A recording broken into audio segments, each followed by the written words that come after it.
Yes, yes, I'm trying to find it. I have never seen any country where the people hope more than Nigeria do. We always say we pray. That's the one word. Like we pray, we keep praying. I don't know if we just believe that we are the only ones that pray. We vividly forgot that also the world prays, right? Good morning, welcome to the Sports Republic Show. We are Voice of the People TV. Yes, on the show this day, we would like to start from the Super Eagles news where people, Nigerians are believing. My name is Kiziki and I'm your host on this very day. We'll start with the Super Eagles. I call him fine boy, no pimples. You might say Maduka Okoye remains confident that Nigeria will qualify for the 2026 FIFA World Cup, which will be co-hosted by the USA, Canada, and Mexico, currently sitting fourth in their qualification group. The Super Eagles will face an uphill task, trailing group leader South Africa by 6 points with only 4 matches remaining. Nigeria will resume their campaign on September 3rd when they host Rwanda at the Godswill Akpabio Stadium, Uyo, followed by a crucial away clash against South Africa on September 7th. Speaking in an interview with Brillia, Okoye emphasized the importance of fans' support as the team battles to keep their hope alive. Now, quoting Maduka Okoye on the show this morning, he said, "I believe we need that support, all the prayers and love for the team. We are in a very good spirit, and I think with the 12th man of over 250 million Nigerians, we will have hope.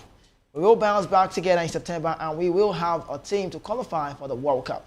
Nigeria must win all their remaining games and hope other results go in their favor to secure qualification." That's about Maduka Okoye. Now, also, still on that lane, let's tell you one big risk.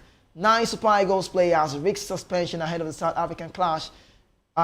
Not a good news, so we have to be very careful. 9 Super Eagles players are at risk of suspension as Nigeria prepares for a crucial back-to-back fixtures in the 2026 FIFA World Cup qualifying campaign, and that will be a very big game. The affected players include the likes of key starters and squad regulars, and also they've just accumulated yellow cards and are just a face on a 1-match suspension. If booked again, Nigeria hosts Rwanda in Uyo in September before traveling to Johannesburg to face group leader South Africa. Why the Nigerian Football Federation (NFF) is still hopeful that the FIFA will deduct points from South Africa for alleged fielding an ineligible player against Lesotho, the Boho Mokwena. The Super Eagles currently trail the Bafana by 6 points. Among the caution players are defender Simi Ajayi, Calvin Bassey. Ajayi was booked in the opening match against Lesotho, while Bassey saw a yellow card in away fixtures against Zimbabwe. Now, on this show today, we'll tell you one news where the Nigerian Football Federation (NFF) boss explains the reason why they pay the Super Eagles more than the Super Falcons. We talked about them all of these. And also, Ola Aina is in the story today. One that looks quite threatening. He's talking about himself, what he will be doing to himself, possibly if Nigeria don't make it to the World Cup. He talked about himself extensively well, and you just want to know more. That's why you have to stay with us. But on the show today, this beautiful morning, I have with me a guest. You know, he's been here before. He's always here when the time is right. When you say Adeni Ojoanidi on the show today, he'll just anticipate to run and come to the studio just to talk about this because this is what he lives for. He likes to do this. A very, very big media personalities on those shows. Adeni, good morning. I'm feeling very great to have you join me today. How are you doing? I'm fine, good morning. Good to be here again.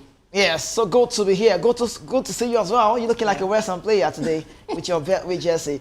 Nice. So quickly, let's get to talking point. I'd like to start with Maduka Okoye. He's believing so well. Nigerians believe a lot. We pray a lot, right? Just like he's believing, and he's talking about the 12th man. 11 players on the pitch. The 12th man is we out there, up to 250 million Nigerians, giving that backup. And he's saying this backup from Nigerian fans, you and I, will play an integral role. But it's just about the belief. 4 games left. Are you believing that we can make it to the World Cup? No, we've been saying this since, I think, February. Right. When the qualifiers... Yeah, when it was even 6 games left. 6 games left. Yeah. So, I still believe we can still qualify. We have all it takes. We have what it takes. We have the support. Well, like I said, the fans too, they have to actually try their best to, to rally around to support these guys and to get the job done. We are playing Rwanda. We are playing South Africa. My fear is just the South African game away. Rwanda is not a problem for me. Really? Yeah, for me it's not a How problem. do you sit in the studio and write up the Rwanda side ahead of you in the group? They're not really a threat like that. I don't know. I just don't see Rwanda as a threat. Standing in the way of Super Eagles qualifying for that World Cup. My problem is South Africa. If you can actually beat Rwanda and beat, we're going to. We'll go away to play Benin Republic. So those are walk away for me. My major problem is we can just beat Rwanda, beat South Africa, beat Benin, then maybe Zimbabwe, walk away. I think we don't have any problem. Eric Chelle, I think he has everything arranged already. He has everything. He has figured it out already. So it's just the starting 11. Yeah, the guys. I just pray they sort out their transfer issues, particularly Osimhen. We don't want any distraction. Oh, no distraction. You feel they can play a role, like a wrong role in their mentality. Exactly. So it might want to affect their performances or their concentration, going into these very, very crucial fixtures.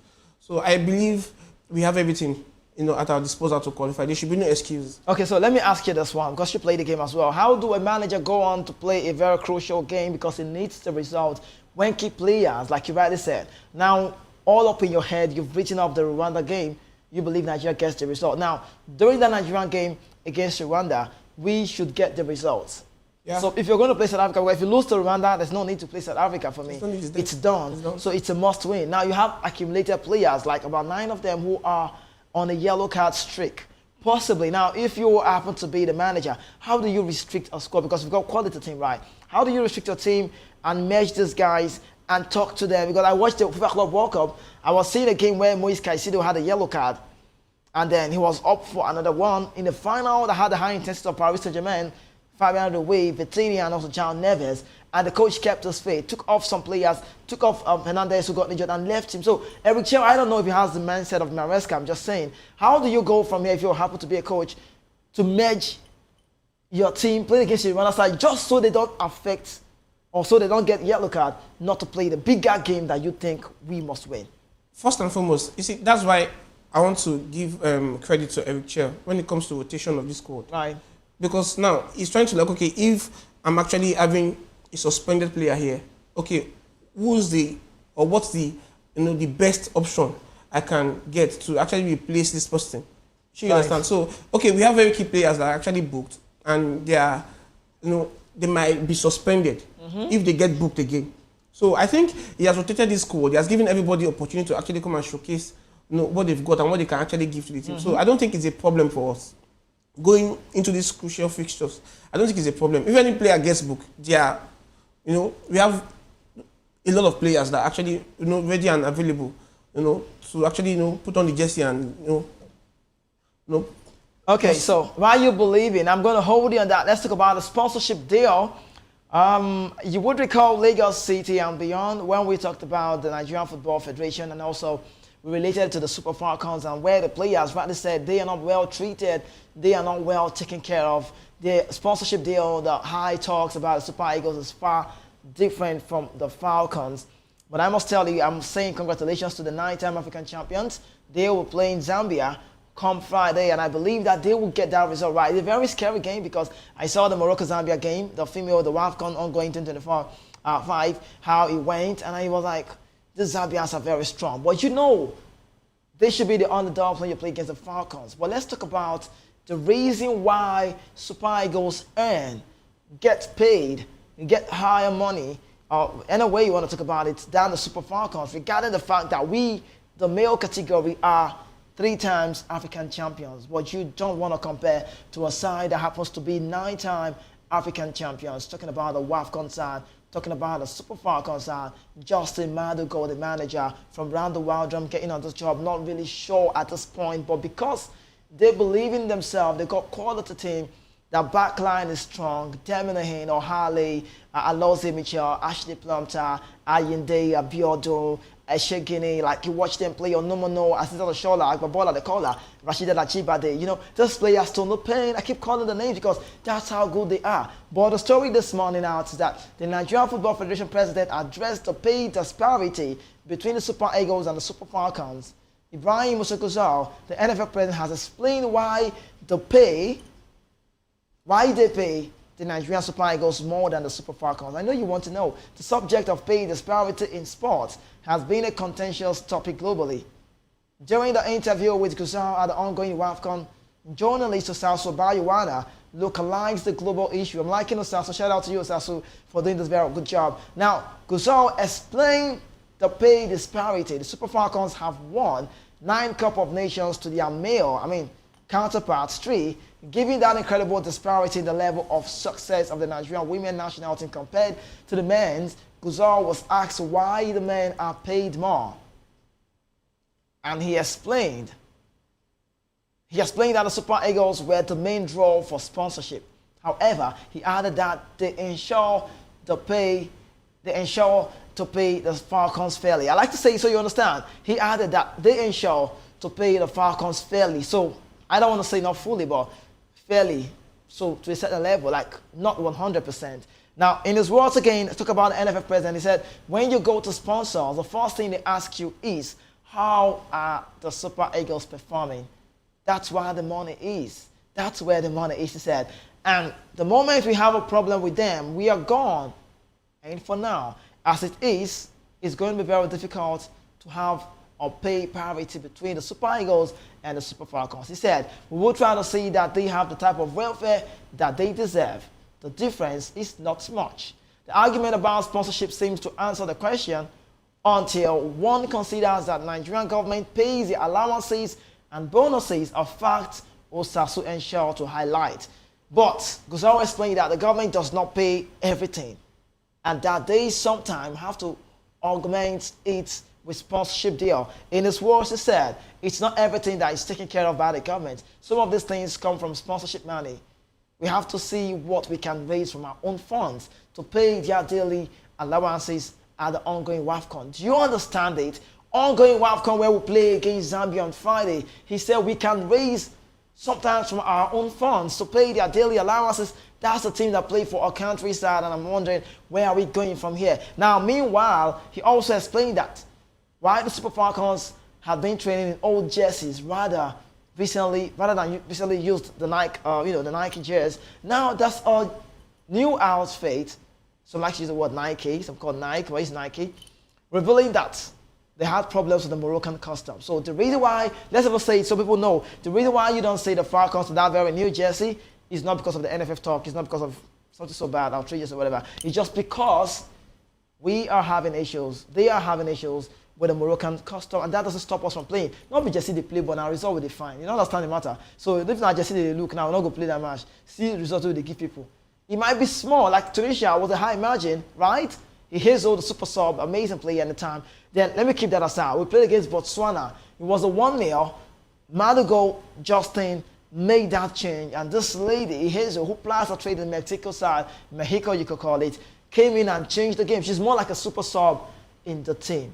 And I must tell you, the Super Falcons have done so well. But I feel so bad whenever I remember that they are not so much paid. Like, I don't know how that works, but well, at the end of the year, I don't know if it sounds cool to share this with you, but I don't know. Treated fairly, 9-time champions. Is this, I don't know, is this an inequality thing? I don't want to believe, but I'm trying to wrap up my head around it, why the Super Eagles actually get. But I understand the sponsorship deal, I understand. But they can do better. Yes, they can do better. The pay gap, is so substantial that, other countries too, particularly the United States too, I think they had a lawsuit, filing for equal pay. That, okay, we want the same pay that the men are getting. So I think, most of their senior players, that's the women national team. Right. They filed a lawsuit. I think they won. I don't know. I'm not sure about it.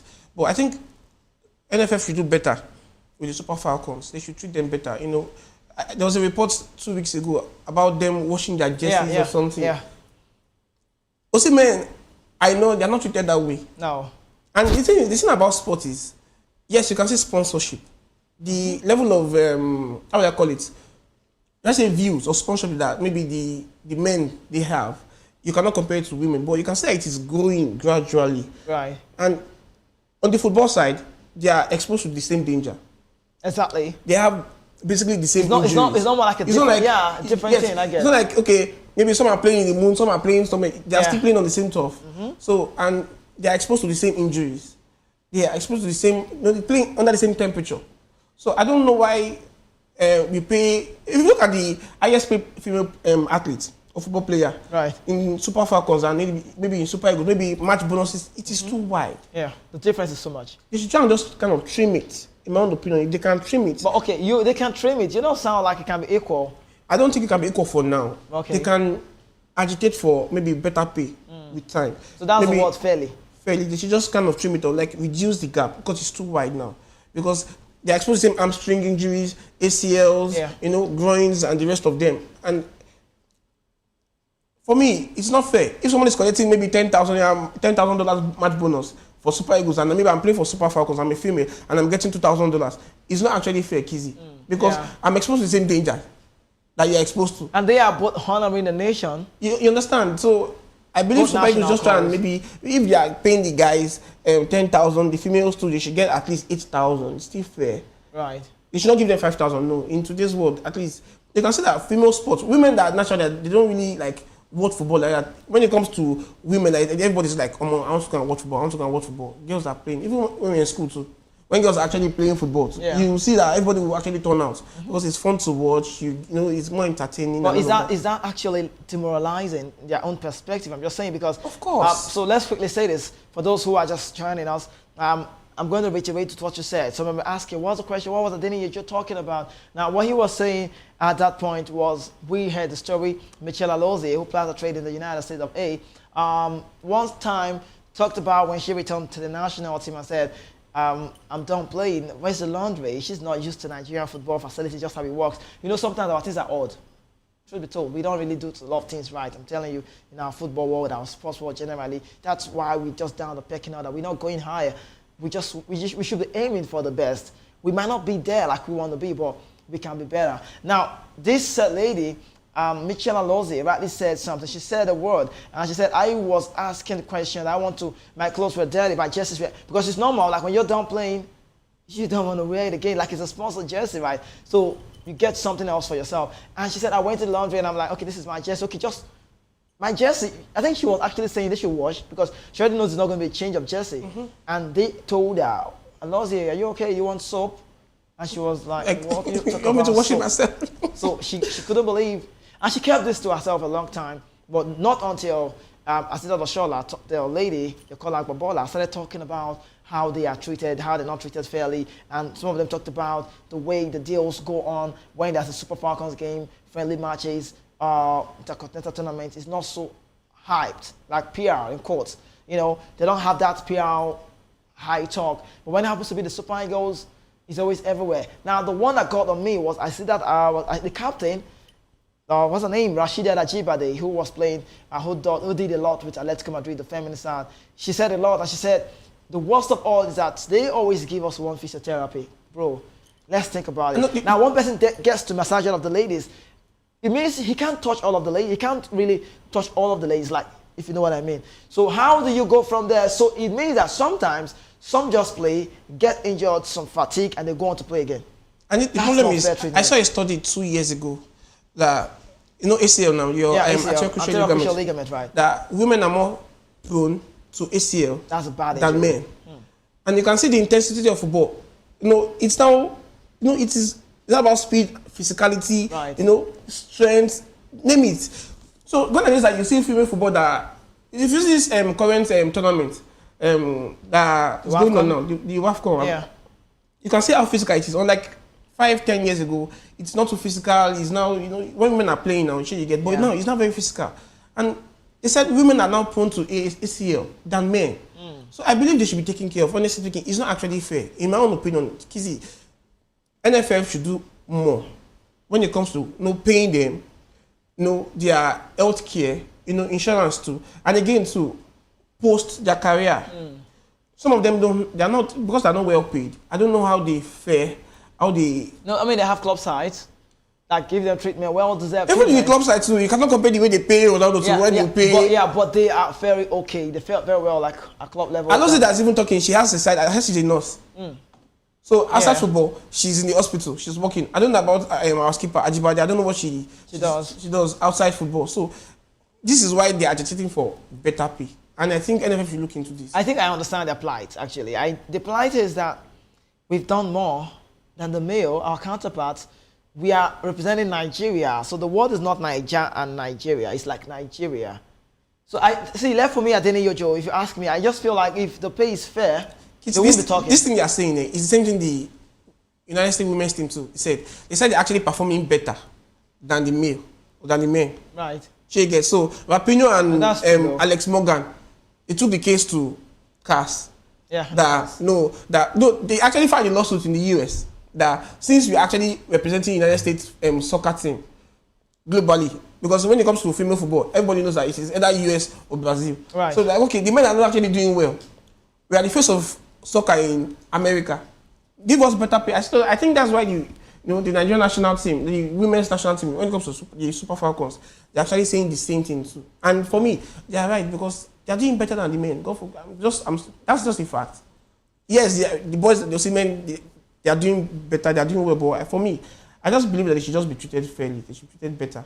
So who has the responsibility to do this? NFF now. It is their responsibility. I think they should, bump up their pay. If their match bonus is maybe $2,000, take it up like $5,000. At least it should be close to what the guys are getting. Okay, so since you're already talking about female football, quickly let you know some of the results that have been ongoing. Yes, you know a lot of teams, like I think you rightly said, if you did say the English game, they are showing the bad side. England ladies 6-1 against Wales, I did see that on July 13th, and also Netherlands got the better out. They lost rather. The French side got the better of the Netherlands 5-2. Sweden also 4-1, and then that's just been the basic result. And we'll be seeing more games July 2022. July 22, that's the date, better word, sorry. And that's for Tuesday. And then we'll just keep you updated just as your folds. But now let's talk about one man, the Super Eagles player who is in the news and who has said a lot about himself. And then he cannot imagine himself where he would be if Nigeria happened not to make it to the World Cup. I'm talking about no other name but the man who just got a contract signed recently to his club side who will play in the Conference League, Nottingham Forest. His name is Ola Aina. Super Eagles fullback Ola Aina is determined to ensure Nigeria makes a significant impact, a significant comeback in the race for the 2026 FIFA World Cup in their remaining 4 games. Aina admitted that it could be his final opportunity to play on football's biggest stage, having missed the 2018 and 2022.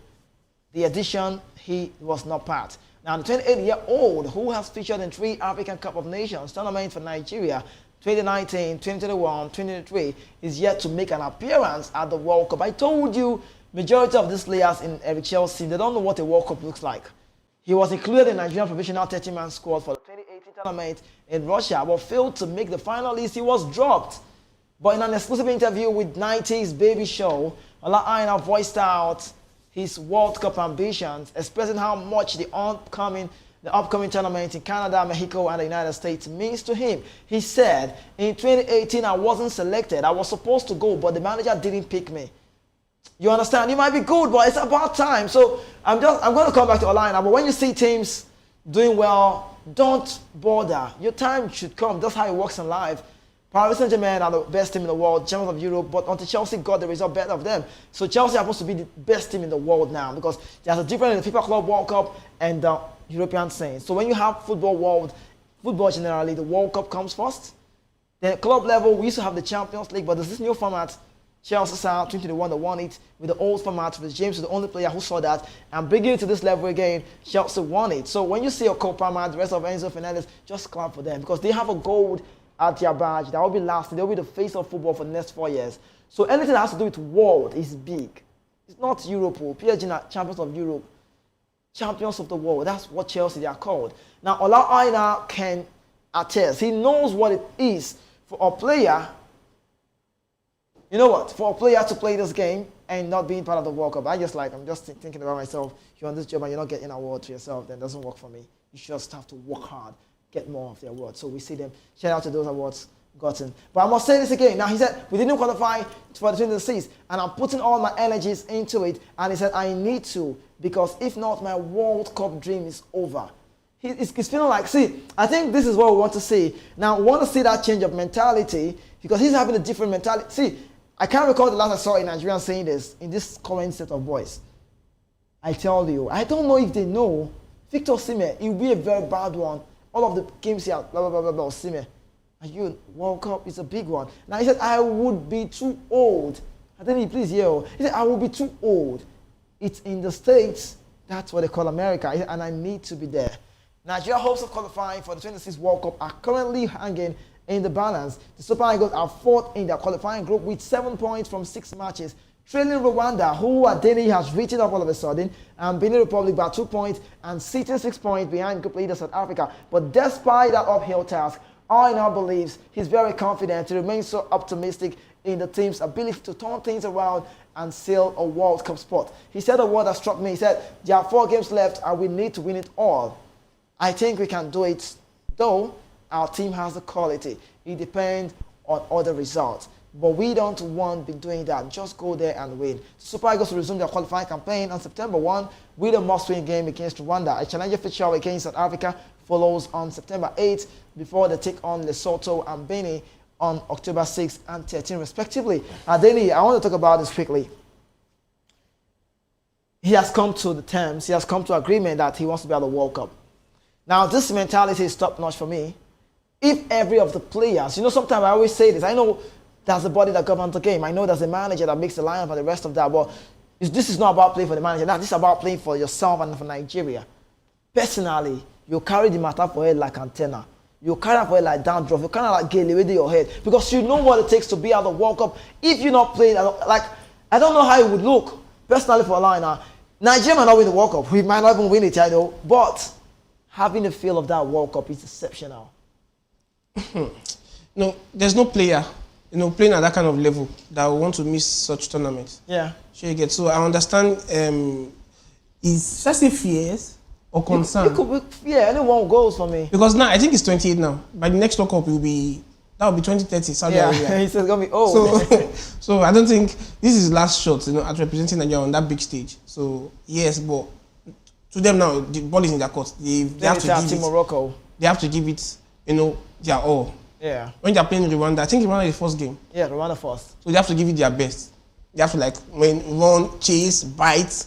They have to show that we have to be in the US next year. So like you said, we will support them.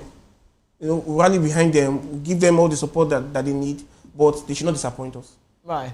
They should not just disappoint us. You should beat Rwanda. South Africa is still my biggest fear. Yeah. I'm still saying it. But for Ola not to actually come out and say this, I believe the rest of them too, they have the same concern. So if he's saying this, I believe Calvin Bassey, Osimhen, Boniface, and the rest of them, they have, because by the time the next World Cup comes in, they will be I think they'll be in their 30s. Yeah, most of them. I mean, they're looking. I don't know the average age of this squad. I think he's around 26, 27. Yeah, but we have Ekonko's 30 anyways. There's also 30. They can start this generation now. After this tournament, maybe they might still play another Nations Cup, but World Cup, this is the last tournament, so they have to qualify. Because we want to be waking up midnight, to watch Nigeria come 2026. So that's... Okay, so Ola Aina, but what happens if the rest of the team have this mentality? Will it work? Yes, it will work. In fact, it's the right mentality. It's a very, very good mentality for me, because it shows that they want to be there. And if they have this kind of mindset going into this crucial tie, they'll crush Rwanda. They're going to give it a fight. I want to talk about something about this Nigerian talk because it bothers me. I'm looking at it from one perspective. What happens when your destiny doesn't lie in your hands? How does it work? How do you fine-tune the table? How do you turn? You can't turn back the hands of time. So how do you go? The question is, you want to win all your games, right? One, we are still hoping on the point deduction in South Africa. We are hoping so well. We should not just rely on it, though. We should not just rely on it. Now, you have to do your own job. But, doing your own job, I'm so scared in the part where all of you win all your games and draw South Africa, and South Africa win all their games and draw Nigeria. I mean, if you say the Zimbabwe game, we almost won it. We almost won it. I don't want that almost. We don't want that failure at the age of breakthrough. We don't want that. Are we not disappointed enough? Yes. So you see this. Keep hoping, anyways. You see this. This thing that as this night, I don't know if it's a Nigerian problem. This failure at the age of breakthrough. That, okay, breakthrough's already here. Before you know that this one problem will just come, set us back again. We don't want it. So this time we want all their heads to just. We need maximum concentration. We don't want any distraction. You have an issue with your transfer. You have an issue with your club side. Blah, no. When you are wearing that jersey like this, fight, run, chase. If you lose the ball, cluster marking. Because I'm very passionate about Nigeria qualifying. Because I don't want to be waking up in the midnight and be watching US, and be watching Brazil, and be watching Colombia. No. I want to wake up in the midnight and be watching Super Eagles play. Okay. And if it's possible, say I will travel to the US to go and watch the game live. So, you're thinking like me now. You can't imagine where you'll be if the World Cup is on and we don't make it.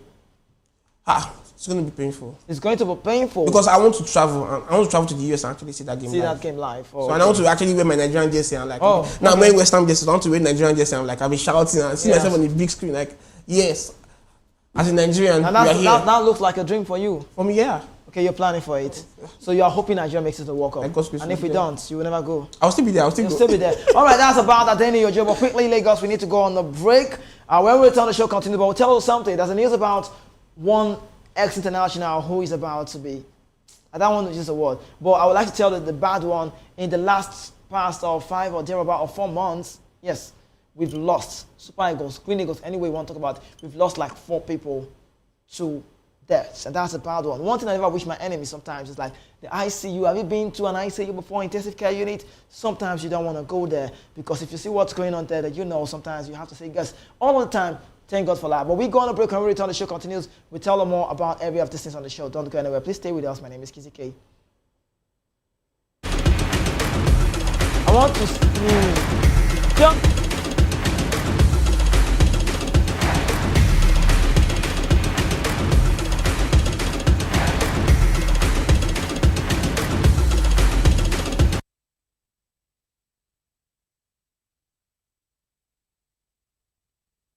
The red carpets, awards, the razzmatazz, music, fashion, interviews, and more.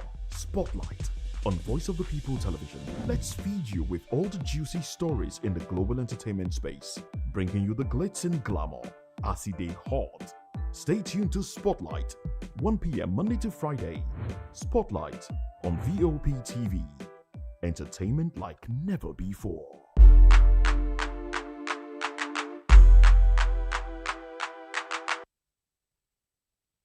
In a world where truth is the ultimate power and opinions scream the loudest, it's time to wade through the noise. Hunger no get dry.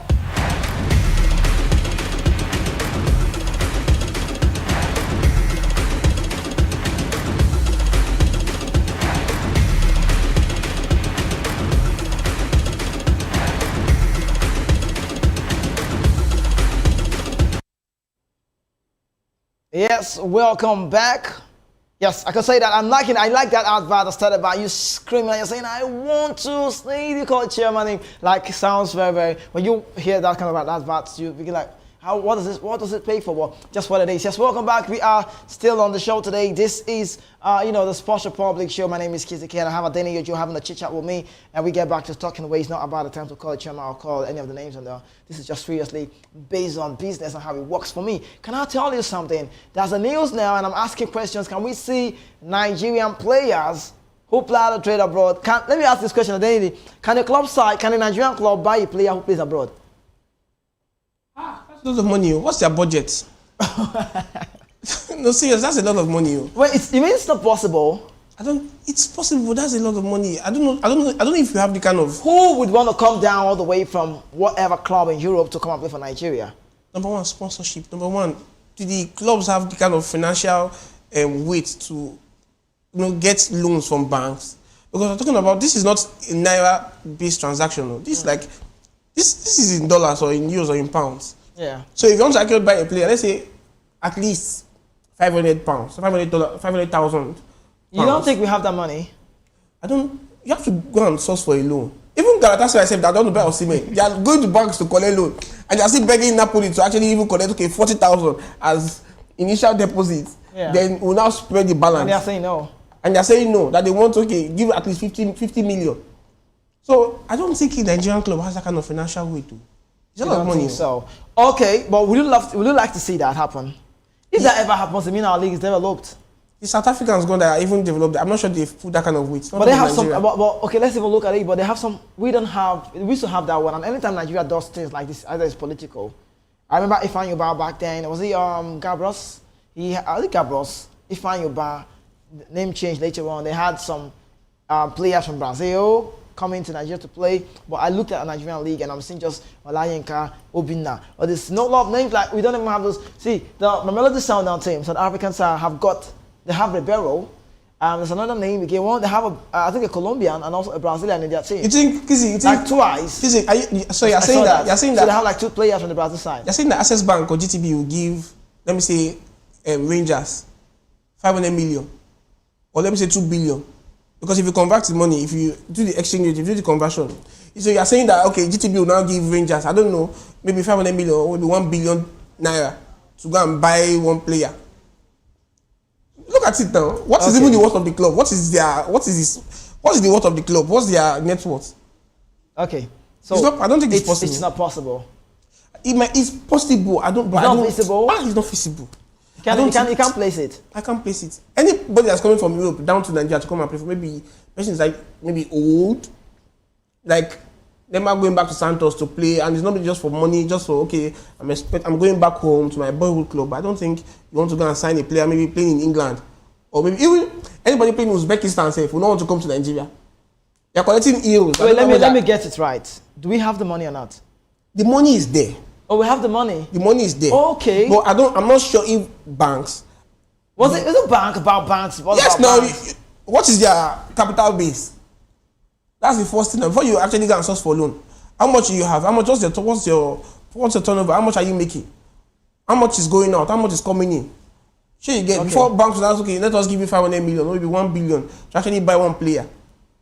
You have to do a wage structure. Okay, let's keep the bank call names aside. But I'm just looking at one of the part where even if it's really a bank, what bank in Nigeria, when the people that governs the game don't even see this one as a business, would want to take it? No, banks want to they want to cash out. If this is abroad, like Europe, exactly to say, I mean, you see them. So you see some of the jerseys. So the question is, even if let me say this right before I talk about the MPFL, we'll have to talk about the MPFL. Let's wrap up with this. One thing we have failed to know is that we don't know that the world is watching. Now, if you want to get sponsors abroad, I like to say Europe because abroad, Tanzania and abroad, Togo and abroad. So let me say Europe. They would want to see what you've done so far in the last couple of months. I'm an individual, I like football very well. I want to invest in one of the clubs and I have to go look and see what they've done so far. Are they really what's the ISP? I don't know the ISP player. I don't know how much NPFL. You know these guys are actually earning for month and not. Who's going on with 5 million a month? Because I'm not sure they pay them per week. No, it's monthly actually. Who's going on with 5 million per month? I don't know. I saw Brownie Day. He said when he was at Ocean Boys, that he was earning 1.2 million naira a month. That was I think 5 or 6 years, many years ago. Many years ago. I don't know. So. In 2025, we have 2 million now. It's at least 2 million. 2 million. Okay, who's going 5 million a month? No, so if you look at their wage structure, their wage bill, you look at their balance sheet, totally, when you add it up together, at least, give or take, 20 million or 40 million. You now want to go and borrow 500 million from maybe any bank to actually fund or finance a player. So that would be busy. Okay, so let me say this. Let me sound it clear. People ask questions like the network of the club, sir. You want to tell us why some of those nations, some of their team players don't go out?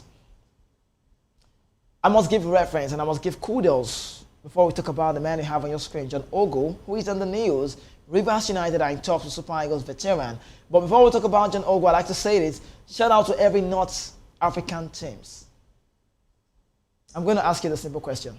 Mo Salah, Omar Mamouche, big players. Which other Liverpool players are straight abroad that you know that is big? Trezeguet gets played in Europe. He went back to the league. That's That's how much they have this money. Morocco, we want to talk about Raja Casablanca, Wydad, all of those things. We talk about, sometimes even those people in Libya, they're even okay.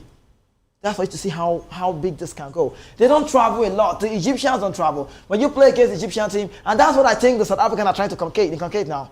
When you watch the South African team, they are basically Mamelodi Sundowns. Like about 8 of them are from Mamelodi Sundowns. That's why I'm scared about Nigeria playing it, because we are literally going to play against Mamelodi Sundowns, a club that plays together. Different when you're bringing those teams. You have quality, but they are players. Now, the Egyptians barely travel, the Moroccans barely travel, the Algerians barely travel because their nation has some money. They've invested a lot, and in years. Now, let's talk about John Ogo. As preparation intensifies for the 25-26 Nigerian Premier League season, Rivers United have entered into discussion with experienced Super Eagles midfielder John Ogo. Sources from the club camp confirmed that the 7-year-old is currently in talks with the former MPFL champions regarding the potential move. Rivers United are also aiming to bolster their midfield ahead of the campaign that will include continental competition, and they believe Ogo's vast experience could prove vital. Their defensive midfielder last featured, oppositely the defensive midfielder last featured for Israeli second division side Maccabi Jaffa. Ogo began his professional journey with Aqua Starlet before securing the move to Slovenian outfit driver Siuth in September 2006. Now, Adeli, if you look at this story, it sounds sweet, Abi? But let me tell you why I don't think I'm a fan of the story. We always watch the players who play the trade from Nigeria, from ex-international, Brownlee there, yeah? Ogu, Ahmed Musa, think about even Benga Okuno when he was playing. Most of them says yes. Most of them get hungry to play. I know it's good to come back home to play, but most times this happens when there are no clubs for them to play anymore. Why is that so? Is that how poor the league is? Can we see, that's why I asked you that question initially, can we see a player who possibly wants to retire or possibly wants to end his career? Like we see them, Neymar, I said I'm going home. He's home now, he's in Santos. Tell me about this, please. He has made his money now. So you see he has made his money. See, the most important thing for okay. See, football for these guys is a career, it's a profession. And when it's a profession, when it's a career, one of the sole reasons for you going into something is to make money. Right. You have to be paid for it. And see, Kizzy, even I myself, I play football. I don't play for fun anymore. Yeah. Even in my agency too, they still pay us. Okay, you're representing the agency, you're going to pay football, they give this a certain amount of money they actually pay us. So the reason why these guys only come back home, maybe in the twilight of their career, is because of maybe them just go home, no age, and like see this guy now, this John Ogu in Israel. I think the wage structure is around £1,000 to £10,000. I don't know if I'm correct. That's the highest earner in Israeli league. Not so much. Not too much. So I don't know how much Rivers want to pay him that will not make him leave Israel. That will come and play them. That's what I'm saying. I don't really think it's about the I don't know for him if it's the pay. But Ahmed Musa said, I want to just play for Caterpillars just to give back. He has made money now. But he has made money. He has made money, and again, so maybe he's just playing for fun. I don't think this guy is playing for fun. So if he wants to come back to Rivers United, at least he will pay him nothing less than 20 million per month. If they can afford it. No, it's true now. I'm just thinking, do they have that money? They might have the money. I don't know who is actually sponsoring Rivers State. Maybe Rivers State government. 20 million naira a month. Somebody that's earning in euros. Now wants to come and be earning in naira. Maybe he might be negotiating. I don't know. Except his salary will not be denominated in naira. It will be in dollars. And if it's going to be in dollars, at least to be paid like, let me say, $5,000 or maybe $7,000 a month. And that's a lot of money. All right, Adeni, only one player. We need to go. Well, thank you so much for having this chit chat with me. Thank you so much for doing justice to all of those talks on the show today. And I'd like to ask you again, Nigeria making it to the World Cup? Yes or no? Definitely. I think I'm going to travel. You'll travel. Like basic reason. Thank you so much, Adeni Ojo. Yeah, thanks for having me. Thank you so much. About back to me, Lagos, we need to go. Lagos, Nigeria, and beyond. You can say that we've been having so much fun on the show today, and then Adeni just did justice to all of those talks. But I like to believe that Nigeria will make it to the World Cup. But for Allah, Aida, you have to take it easy. I like to believe. I would like to also spread that belief within yourself to amongst the rest of the guys in the team, so Eric Chell can have a smooth run in the national team. But up until then, I'm signing out. My name is Kizzy K. I'd like to tell you that I am the only football analyst without a jersey. But I'll see you tomorrow again. Please stay safe. See you out.